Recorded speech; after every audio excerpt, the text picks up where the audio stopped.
तुम्हारा patient smoking करता है या नहीं ये तुम ईसीजी देखकर 5 सेकंड में बता सकते हो। देखो कैसे। स्मोकिंग डायरेक्टली तो चेंज नहीं करेगा ईसीजी को, लेकिन क्रॉनिक स्मोकिंग की वजह से लंग्स खराब होते हैं, जिसकी वजह से पेशेंट को सीओपीडी होता है, क्रॉनिक ऑब्स्ट्रक्टिव पल्मोनरी डिजीज। और ये सीओपीडी का इफेक्ट कहां दिखेगा हमें? हार्ट के राइट साइड पे, राइट एट्रियम और राइट वेंट्रिकल पे। क्या होता है, क्रॉनिक स्मोकिंग की वजह से जो लंग्स की आर्टरीज हैं उनका प्रेशर बढ़ जाता है, जिसको हम पल्मोनरी हाइपरटेंशन बोलते हैं। और पल्मोनरी हाइपरटेंशन है मतलब आर्टरीज जो है वो नैरो हो गई है लंग्स की। तो जो राइट वेंट्रिकल है जो लंग्स को ब्लड सप्लाई करता है, अब उसको ज्यादा फोर्स से ब्लड सप्लाई करना पड़ेगा लंग्स को। और यही राइट वेंट्रिकल जब बहुत ज्यादा टाइम तक फोर्स से ब्लड सप्लाई करेगा लंग्स को, तो ये राइट वेंट्रिकल थिक हो जाएगा, मतलब उसका मसल ग्रो हो जाएगा ताकि वो पल्मोनरी आर्टरीज में ब्लड भेज सके। और यही जब राइट वेंट्रिकल में ब्लड ओवरफ्लो होने लगेगा तो राइट एट्रियम में बैकफ्लो होने लगेगा, जिसकी वजह से जो राइट एट्रियम का साइज है वो भी बड़ा हो जाएगा। तो यही राइट एट्रियम बड़ा हो रहा है, राइट वेंट्रिकल की हाइपरट्रॉफी हो रही है, यही चेंजेस हमें ईसीजी में दिखते हैं। अब इनको ईसीजी में कैसे देखेंगे ये देखो। तो राइट एट्रियम बड़ा हुआ है हमारा, इसको हम पी पल्मोनल बोलते हैं, मतलब तुम्हें टॉल पी वेव्स दिखेंगे लीड 2 में।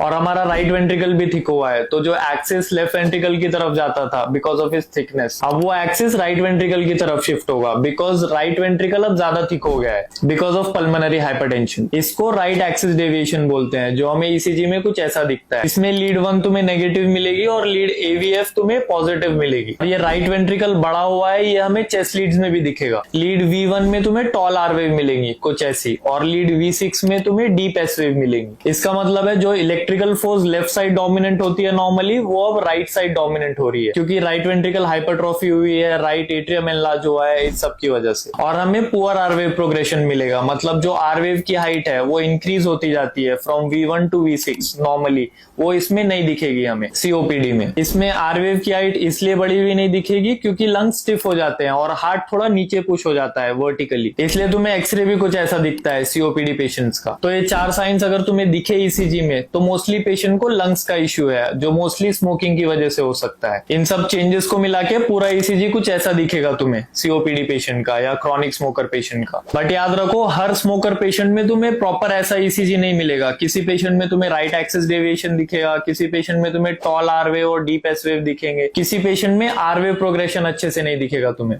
इन सब में इंपॉर्टेंट साइन है right axis deviation, tall R wave and deep S wave and tall P wave, जो पी पल्मोनल बताया मैंने तुम्हें। ये सब चेंजेस देख के तुम पेशेंट को पूछोगे क्या तुम स्मोकिंग करते हो, और तुम्हारा ऑरा बढ़ जाएगा इससे। ऐसे ही इजीली अगर तुम्हें डीप में पूरा ईसीजी पढ़ना है तो मैंने अपने सब्सक्रिप्शन चैनल पे स्टार्ट कर दिया है, प्रॉपर कोर्स है पूरा। You can subscribe and watch it from there.